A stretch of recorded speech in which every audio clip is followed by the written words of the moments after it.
ಗುಜರಾತ್ ಅಸ್ಮಿತೆಗೆ ಪಟೇಲ್ಗೆ ಜೈ, ಬಂಗಾಳ ಅಸ್ಮಿತೆಗೆ ಪ್ರಣಬ್ ದಾಗೆ ಜೈ, ಆಂಧ್ರ ಅಸ್ಮಿತೆಗೆ ಎನ್ಟಿಆರ್ಗೆ ಜೈ, ತಮಿಳು ಅಸ್ಮಿತೆಗೆ ಕಾಮರಾಜ್ಗೆ ಜೈ, ದಲಿತ ಅಸ್ಮಿತೆಗೆ ಅಂಬೇಡ್ಕರ್ಗೆ ಜೈ, ಒಕ್ಕಲಿಗ ಅಸ್ಮಿತೆಗೆ ದೇವೇಗೌಡರಿಗೆ ಜೈ. ಮೋದಿ ಹೊಗಳದಾಗ್ಲೆಲ್ಲ ಕಾಂಗ್ರೆಸ್ಗೆ ಮುಜುಗರವಾಗುತ್ತಾ? ಇದೇ ಈ ಹೊತ್ತಿನ ಸ್ಪೆಷಲ್. ಇಲ್ಲಿ ಸ್ವಿಚ್, ಅಲ್ಲಿ ಕರೆಂಟ್, ಮೋದಿ ಬ್ರೈನ್. ನಾನು ಸೌಮ್ಯ ಮಳಲಿ. ರಾಜಕೀಯದಲ್ಲಿ ಎಲ್ಲಿ ಸ್ವಿಚ್ ಹಾಕಿದ್ರೆ ಎಲ್ಲಿ ಕರೆಂಟ್ ಪಾಸ್ ಆಗುತ್ತೆ ಅನ್ನೋದನ್ನ ಬಲ್ಲ ನಾಯಕ ಪ್ರಧಾನಿ ನರೇಂದ್ರ ಮೋದಿ. ಶತ್ರು ಪಕ್ಷವನ್ನ ಹಣಿಯಲು ಅದೇ ಶತ್ರು ಪಕ್ಷದ ಇತಿಹಾಸವನ್ನ ಬಗೆದು ಅಲ್ಲಿ ನಾಯಕರಿಗಾದ ಅನ್ಯಾಯವನ್ನ ಬಿಂಬಿಸುವ ಮೂಲಕ ಸಾಕಷ್ಟು ಲಾಭ ಮಾಡಿಕೊಂಡಿದೆ ಮೋದಿ ನೇತೃತ್ವದ ಬಿಜೆಪಿ. ಕಳೆದ ಲೋಕಸಭಾ ಚುನಾವಣೆ ಸಂದರ್ಭ ಈ ಅಸ್ತ್ರವನ್ನ ಪ್ರಯೋಗಿಸೋಕೆ ಆರಂಭ ಮಾಡಿದ ನಮೋ ಇದೀಗ ಕರ್ನಾಟಕದಲ್ಲೂ ಇದೇ ಸೂತ್ರವನ್ನ ಅನುಸರಿಸಿದ್ದಾರೆ. ಈ ಬಗ್ಗೆ ಒಂದು ರಿಪೋರ್ಟ್ ನಿಮ್ಮ ಮುಂದೆ.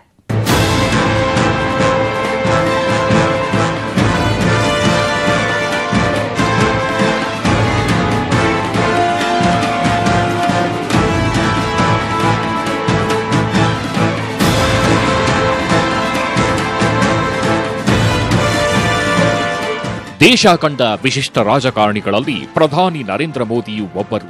ಎಲ್ಲ ರಾಜಕೀಯ ನಾಯಕರಿಗಿಂತ ವಿಭಿನ್ನವಾಗಿ ಯೋಚಿಸುವ ಮೋದಿಗೆ ಎಲ್ಲೆಲ್ಲಿ ಏನೇನು ಮಾತನಾಡಬೇಕು, ರಾಜಕೀಯದಲ್ಲಿ ಯಾವ ಸ್ವಿಚ್ ಹಾಕಿದ್ರೆ ಯಾವ ಬಲ್ಬ್ ಉರಿಯುತ್ತೆ, ಇವೆಲ್ಲವೂ ಕರಗತವಾಗ್ಬಿಟ್ಟಿದೆ. ಮೋದಿ ಮತ ಸೆಳೆಯೋಕೆ ಮಾಡೋ ಕಾರ್ಯತಂತ್ರವನ್ನ ಇನ್ನೊಬ್ಬ ನಾಯಕ ಯೋಚಿಸುವುದು ಅಸಾಧ್ಯ. ಇತಿಹಾಸವನ್ನ ಅಗೆದು ಬಗೆದು ಪ್ರತಿಪಕ್ಷಗಳ ಮೂಲವನ್ನೇ ಕೆಣಕಿ ಅಲ್ಲಿ ಅನ್ಯಾಯಕ್ಕೊಳಗಾದ ಮಹಾನ್ ನಾಯಕರನ್ನ ಹಾಡಿ ಹೊಗಳಿ ಲಾಭ ಗಿಟ್ಟಿಸಿಕೊಳ್ಳೋ ಮೋದಿಯ ಈ ರಣತಂತ್ರ ನಿಜಕ್ಕೂ ಆಶ್ಚರ್ಯ ಹುಟ್ಟಿಸದೇ ಇರಲ್ಲ.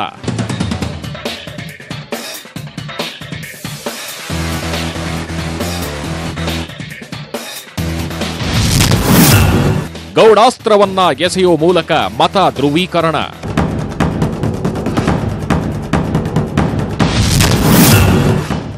ದೊಡ್ಡ ಗೌಡ್ರಿಗೆ ಗೌರವ ಕೊಟ್ಟು ಕೈಗೆ ತಂದಿಟ್ರು ಸಂಕಷ್ಟ.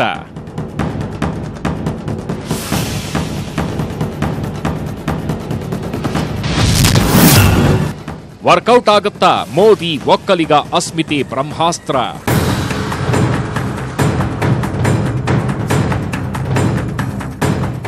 ಆಯಾ ರಾಜ್ಯದಲ್ಲಿ ಮತದಾರರನ್ನ ಸೆಳೆಯೋಕೆ ಯಾವ್ಯಾವ ಕೊಳಕ್ಕೆ ಕಲ್ಲೆಸೆಯಬೇಕು ಅನ್ನೋ ವಿಚಾರ ಮೋದಿಗೆ ಬಿಟ್ರೆ ಇನ್ಯಾರಿಗೂ ಅಷ್ಟು ಚೆನ್ನಾಗಿ ತಿಳಿಯೋಕೆ ಸಾಧ್ಯವೇ ಇಲ್ಲ.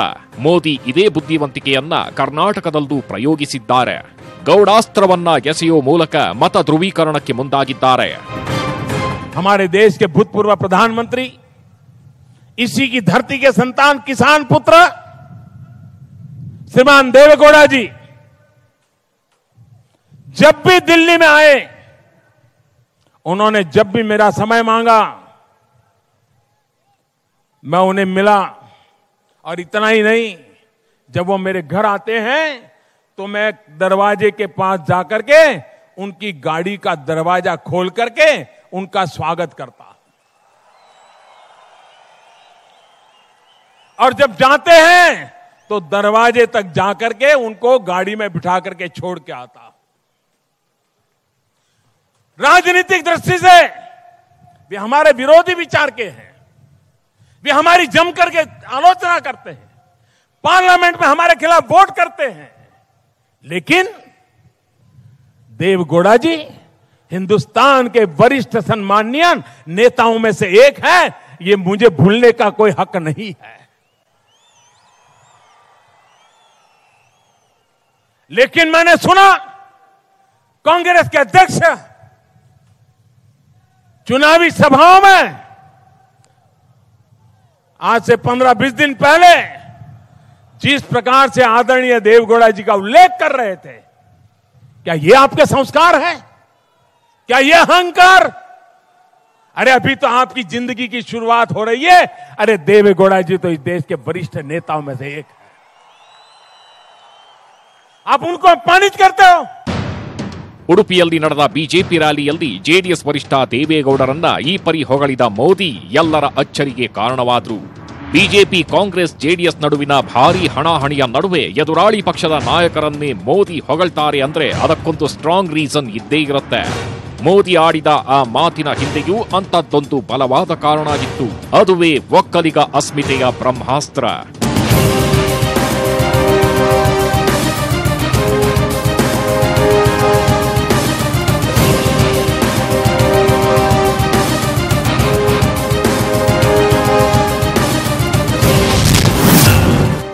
ಪ್ರಧಾನಿ ಬಹುಪರಾಗ್ಗೆ ಮಾಜಿ ಪ್ರಧಾನಿಯಿಂದ ಜಾಣ್ಮೆ ಉತ್ತರ.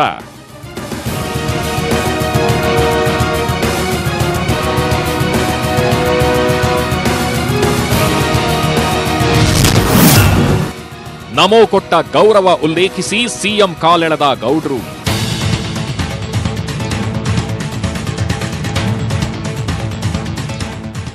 ರಾಹುಲ್ ಗಾಂಧಿ ಹಾಗೂ ಸಿಎಂ ಸಿದ್ದರಾಮಯ್ಯ ಇತ್ತೀಚೆಗೆ ಜೆಡಿಎಸ್ ವರಿಷ್ಠ ದೇವೇಗೌಡರನ್ನ ಒಂದಷ್ಟು ಹೆಚ್ಚೆ ಅನ್ನೋಷ್ಟು ಟೀಕೆ ಮಾಡೋದನ್ನೇ ಪಾಸಿಟಿವ್ ಮಾಡಿಕೊಂಡಿರೋ ಮೋದಿ ಹಿರಿಯರಿಗೆ ಗೌರವ ಕೊಡೋದನ್ನ ಕಾಂಗ್ರೆಸ್ ರೂಢಿಸಿಕೊಂಡಿಲ್ಲ ಎಂಬರ್ಥದಲ್ಲಿ ವಾಗ್ದಾಳಿಗೆ ಇಳಿದಿದ್ರು.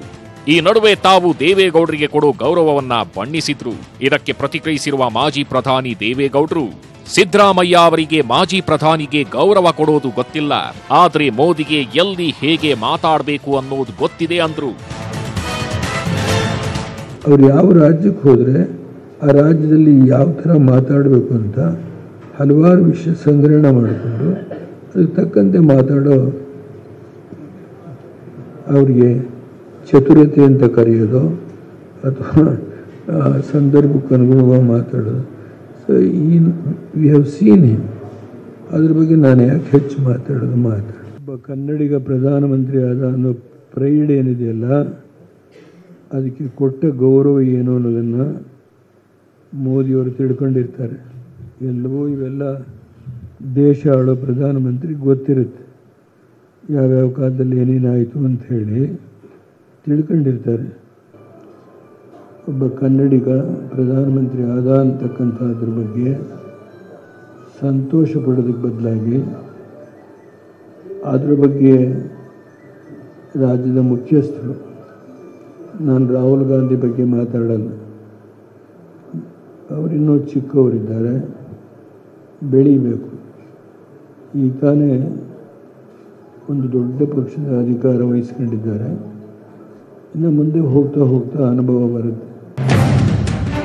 ಹಾಗೆ ನೋಡಿದ್ರೆ ಇಂದು ಹೀಗೆ ಹೊಗಳಿರೋ ಮೋದಿ 2014ರ ಲೋಕಸಭಾ ಚುನಾವಣೆಯ ಸಂದರ್ಭದಲ್ಲಿ ಚಿಕ್ಕಬಳ್ಳಾಪುರಕ್ಕೆ ಪ್ರಚಾರಕ್ಕೆಂದು ಬಂದಿದ್ದಾಗ ದೇವೇಗೌಡರನ್ನ ಗುಜರಾತ್ಗೆ ಬನ್ನಿ, ನಾನು ನಿಮ್ಮನ್ನ ನೋಡ್ಕೊಳ್ತೇನೆ ಅಂತ ಕಾಲೆಳೆದು ಚಪ್ಪಾಳೆ ಗಿಟ್ಟಿಸಿಕೊಂಡಿದ್ದನ್ನ ಇಲ್ಲಿ ಸ್ಮರಿಸಬಹುದು. ಮೋದಿ ಪ್ರಧಾನಮಂತ್ರಿ ಬನೆಂಗೆ तो मैं कर्नाटक छोड़ दूंगा।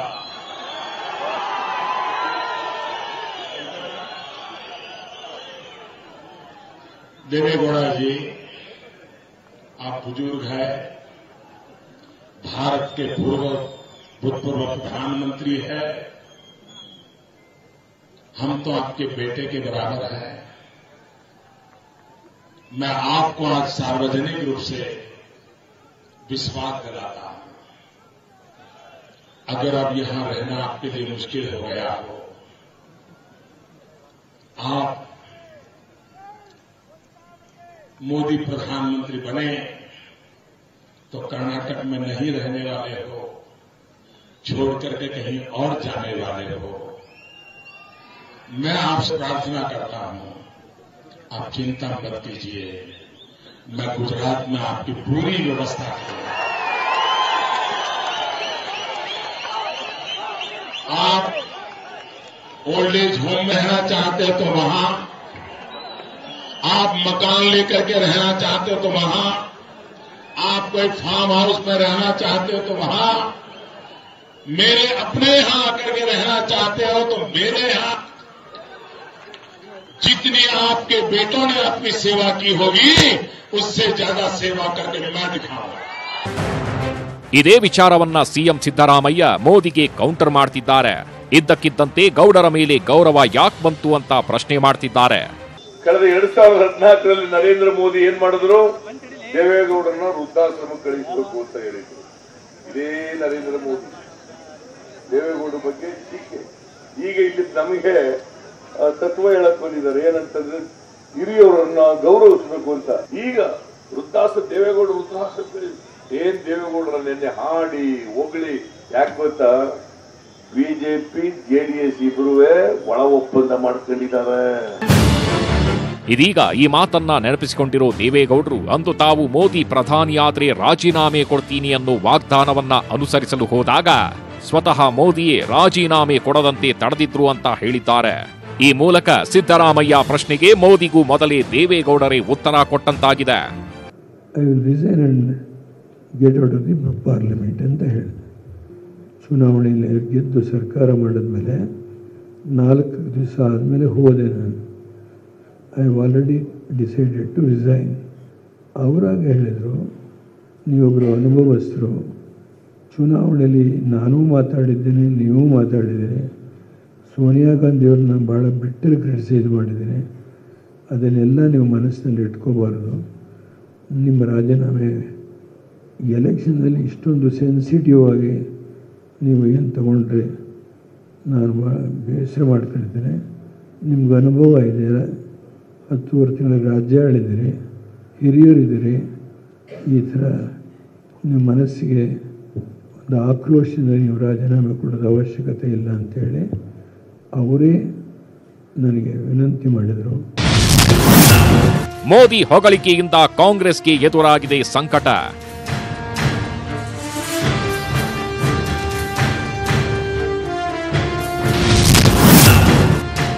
ಒಕ್ಕಲಿಗರ ಮತ ಕಳೆದುಕೊಳ್ಳೋ ಭಯದಲ್ಲಿ ಕೈಪಾಳಯ.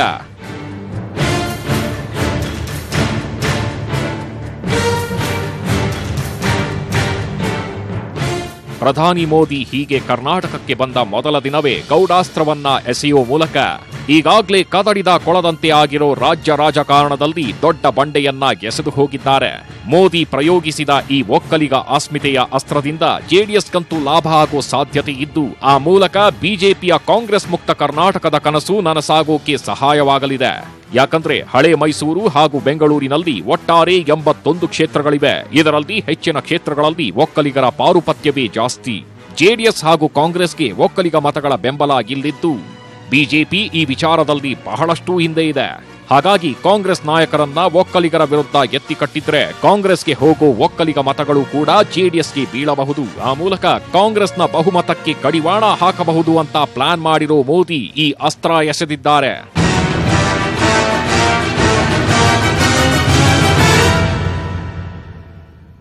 ಕರ್ನಾಟಕದಲ್ಲಿ ಮಾಜಿ ಪ್ರಧಾನಿ ದೇವೇಗೌಡರನ್ನ ಹೊಗಳೋ ಮೂಲಕ ಕಾಂಗ್ರೆಸ್ ಹಿರಿಯರಿಗೆ ಗೌರವ ಕೊಡದ ಪಕ್ಷ ಅಂತ ಟೀಕಿಸಿದ್ರು. ಇದೇ ರೀತಿ ಮೋದಿ ಬೇರೆ ಬೇರೆ ರಾಜ್ಯಗಳಲ್ಲಿ ಚುನಾವಣೆ ಸಂದರ್ಭ ಅಲ್ಲಿನ ನಾಯಕರನ್ನ ಬಿಜೆಪಿ ವೋಟ್ ಬ್ಯಾಂಕ್ ಆಗಿ ಹೇಗೆಲ್ಲ ಬಳಸಿಕೊಂಡಿದ್ರು ಅನ್ನೋ ವಿಚಾರವನ್ನ ನಿಮ್ಮ ಮುಂದಿಡ್ತೀವಿ. ಕರ್ನಾಟಕದಲ್ಲಿ ಇದೀಗ ದೇವೇಗೌಡರನ್ನ ಮೋದಿ ಹೊಗಳಿದಂತೆ ಈ ಹಿಂದೆ ಬೇರೆ ಬೇರೆ ರಾಜ್ಯಗಳಲ್ಲಿ ಅಲ್ಲಿನ ಹಿರಿಯ ರಾಜಕೀಯ ನಾಯಕರನ್ನ ಹೊಗಳಿದ್ರು. ಹೀಗೆ ಮೋದಿ ಆಯ್ಕೆ ಮಾಡಿಕೊಳ್ತಾ ಇದ್ದ ನಾಯಕರೆಲ್ಲ ಕಾಂಗ್ರೆಸ್ ಪಕ್ಷದಲ್ಲಿ ಅಧಿಕಾರ ಸಿಗದೆ ಕಡೆಗಣಿಸಲ್ಪಟ್ಟವರೇ ಅನ್ನೋದು ಮತ್ತೊಂದು ವಿಶೇಷ. ಹಾಗಾದ್ರೆ ಯಾವ್ಯಾವ ರಾಜ್ಯದಲ್ಲಿ ಮೋದಿ ಯಾರ್ಯಾರನ್ನ ಹೇಗೆ ಚುನಾವಣಾ ಅಸ್ತ್ರವಾಗಿ ಬಳಸಿಕೊಂಡ್ರು ಅನ್ನೋದನ್ನ ಬನ್ನಿ ನೋಡೋಣ.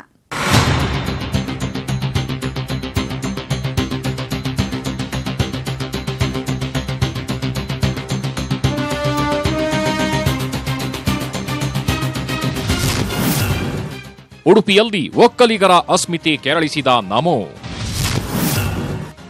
ಚಿಕ್ಕೋಡಿಯಲ್ಲಿ ದಲಿತ ಅಸ್ಮಿತೆಗಾಗಿ ಅಂಬೇಡ್ಕರ್ಗೆ ಜೈ.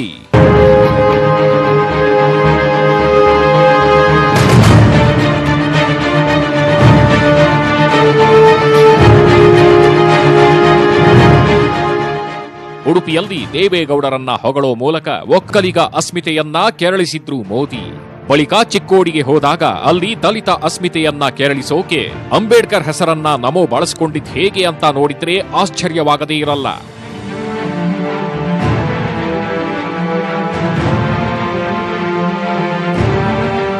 भाइयों बहनों, बाबा साहब अंबेडकर का मार्ग कांग्रेस को कभी मंजूर नहीं था. बाबा साहब अंबेडकर को जितना अपमानित कांग्रेस ने किया है, शायद हिंदुस्तान में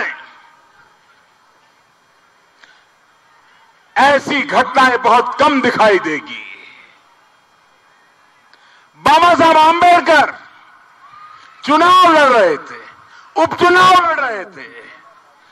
पंडित नेहरू जैसे दिग्गज बाबा साहब आंबेडकर को चुनाव में पराजित करने के लिए जनसभाएं कर रहे थे। बाबा साहब आंबेडकर की प्रतिभा से वो कितने बौखलाए हुए थे, कितने विचलित थे कि अगर हिंदुस्तान की जनता बाबा साहब आंबेडकर की प्रतिभा को पहचान लेगी तो कांग्रेस के किसी भी नेता की दुकान नहीं चलेगी। ये डर कांग्रेस को नेताओं को रहता था और इसीलिए वे कभी बाबा साहब आंबेडकर को स्वीकार करने के लिए तैयार नहीं थे।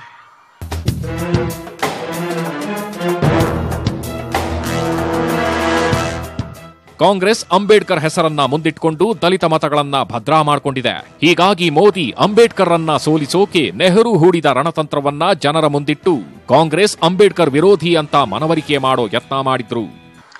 लेकिन आजादी के बाद एक परिवार ने देश पर कब्जा करने के लिए कांग्रेस पर कब्जा बनाए रखा। एक ही परिवार के लोग खुद ही अपने आप को भारत रत्न देते थे, लेकिन बाबा साहब आंबेडकर जैसे महापुरुष को भारत रत्न देने के लिए जब तक कांग्रेस रही संभव नहीं हुआ। कांग्रेस सरकार जाने के बाद संभव हुआ। यह कांग्रेस का बाबा साहब के प्रति रवैया था। ಹೀಗೆ ಕರ್ನಾಟಕದಲ್ಲಿ ಒಕ್ಕಲಿಗರನ್ನ ಸೆಳೆಯೋಕೆ ದೇವೇಗೌಡರು, ದಲಿತರ ಮನಗೆಲ್ಲೋಕೆ ಅಂಬೇಡ್ಕರ್ರನ್ನ ಬಳಸಿದ ಪ್ರಧಾನಿ ನರೇಂದ್ರ ಮೋದಿ ಗುಜರಾತ್ನಲ್ಲಿ ಪ್ರತಿ ಬಾರಿಯೂ ಸರ್ದಾರ್ ವಲ್ಲಭಾಯ್ ಪಟೇಲ್ ಅವರನ್ನ ಹೊಗಳೋ ಮೂಲಕ ಅಲ್ಲಿನ ಜನರ ಮನಸ್ಸನ್ನ ಗೆಲ್ಲುತ್ತಾ ಬಂದಿದ್ದಾರೆ. कोई राजनीतिक दल उनके महात्मा को स्वीकार करे या न करे, लेकिन यह देश, इस देश की युवा पीढ़ी भी एक पल के लिए भी सरदार साहब को भूलने के लिए तैयार नहीं है, इतिहास से ओझल होने देने के लिए तैयार नहीं है। ಗುಜರಾತ್ ಎಲೆಕ್ಷನ್ನಲ್ಲಿ ಮೋದಿ ಮಾಡ್ತಾರ ಪಟೇಲ್ ಸ್ಮರಣೆ.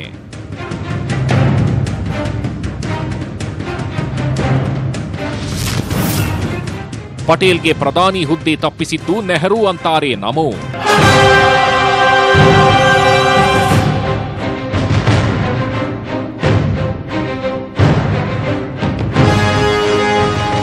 ಪಟೇಲ್ರನ್ನ ಮೊದಲ ಪ್ರಧಾನಿ ಮಾಡಿದ್ರೆ ಕಾಶ್ಮೀರ ನಮ್ಮದಾಗುತ್ತಿತ್ತು, ಭಾರತ ದೇಶ ನೆಮ್ಮದಿಯಾಗಿರ್ತಿತ್ತು. ಆದರೆ ಕಾಂಗ್ರೆಸ್ ಅದಕ್ಕೆ ಅವಕಾಶ ಮಾಡಿಕೊಟ್ಟಿಲ್ಲ.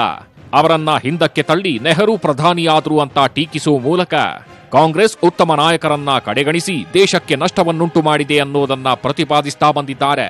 ಇನ್ನು ಪಶ್ಚಿಮ ಬಂಗಾಳಕ್ಕೆ ಹೋದಾಗ ಅಲ್ಲಿ ಮೋದಿ ಪ್ರಣಬ್ ಮುಖರ್ಜಿಯನ್ನ ಹೊಗಳಿ ಬುದ್ಧಿವಂತಿಕೆ ಪ್ರದರ್ಶಿಸಿದ್ರು. अच्छा होता उस दिन देश के प्रधानमंत्री के रूप में प्रणब मुखर्जी को अवसर दिया गया होता.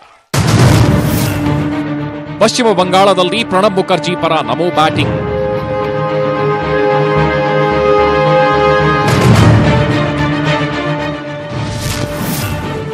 ಮುಖರ್ಜಿ ಬೆಳೆಯೋದನ್ನ ಕಾಂಗ್ರೆಸ್ ಸಹಿಸಲಿಲ್ಲ ಎಂದು ಟೀಕೆ.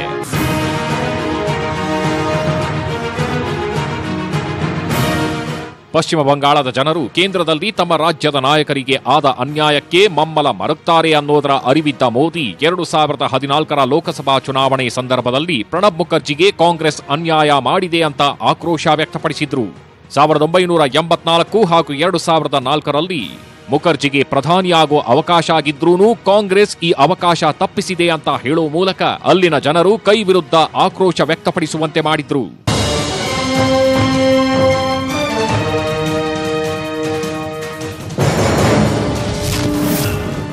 ಆಂಧ್ರ ಪ್ರದೇಶದಲ್ಲಿ ಎನ್ಟಿಆರ್ ಪರ ಮೋದಿ ಗುಡುಗು. एनटीआर को उत्तम से उत्तम श्रद्धांजलि कांग्रेस मुक्त भारत के निर्माण करके ही हो सकती है.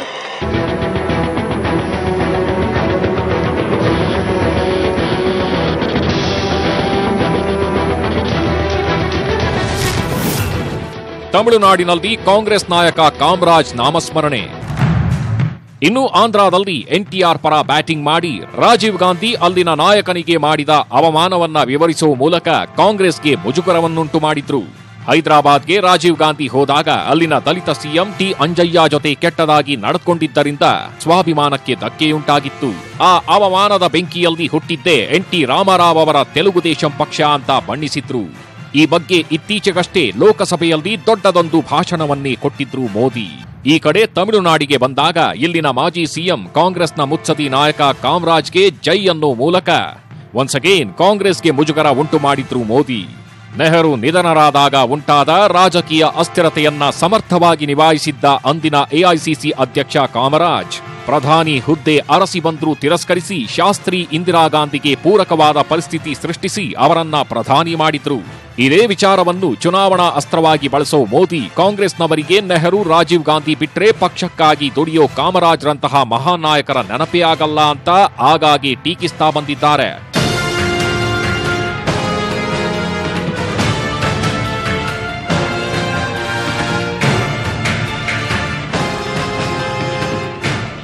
ಹೀಗೆ ದೇಶ ಕಂಡ ಕಾಂಗ್ರೆಸ್ನ ಅತ್ಯುತ್ತಮ ನಾಯಕರು ಹೇಗೆ ಕಾಂಗ್ರೆಸ್ನಲ್ಲದೆ ಮೂಲೆ ಗುಂಪಾದ್ರು ಅನ್ನೋ ಇತಿಹಾಸವನ್ನ ಕೆದಕಿ ತೆಗೆಯೋ ಮೋದಿ ಎಲ್ಲೆಲ್ಲಿ ಬೇಕು ಅಲ್ಲಲ್ಲಿ ಈ ಅಸ್ತ್ರವನ್ನ ಹೂಡ್ತಾರೆ.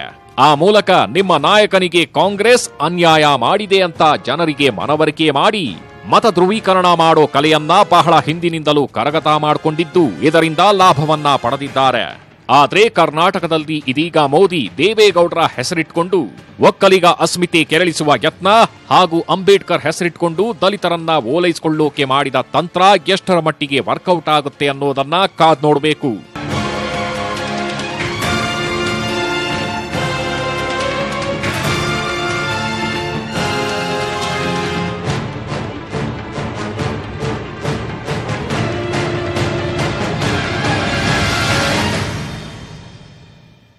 ಪ್ರಧಾನಿ ಮೋದಿ ತಮ್ಮ ಹಳೆಯ ಅಸ್ತ್ರವನ್ನೇ ಕರ್ನಾಟಕದಲ್ಲೂ ಪ್ರಯೋಗಿಸಿದ್ದಾರೆ. ಆದರೆ ಇಲ್ಲಿ ಮೋದಿ ತಂತ್ರ ಎಷ್ಟರ ಮಟ್ಟಿಗೆ ಫಲ ಕೊಡುತ್ತೆ ಅನ್ನೋದನ್ನ ಕಾದು ನೋಡಬೇಕು. ಇದೇ ಹೊತ್ತಿನ ಸ್ಪೆಷಲ್. ನೋಡ್ತಾ ಇರಿ ನ್ಯೂಸ್ 18 ಕನ್ನಡ. ಜಾಲ ನಮ್ಮದು, ಬಲ ನಿಮ್ಮದು.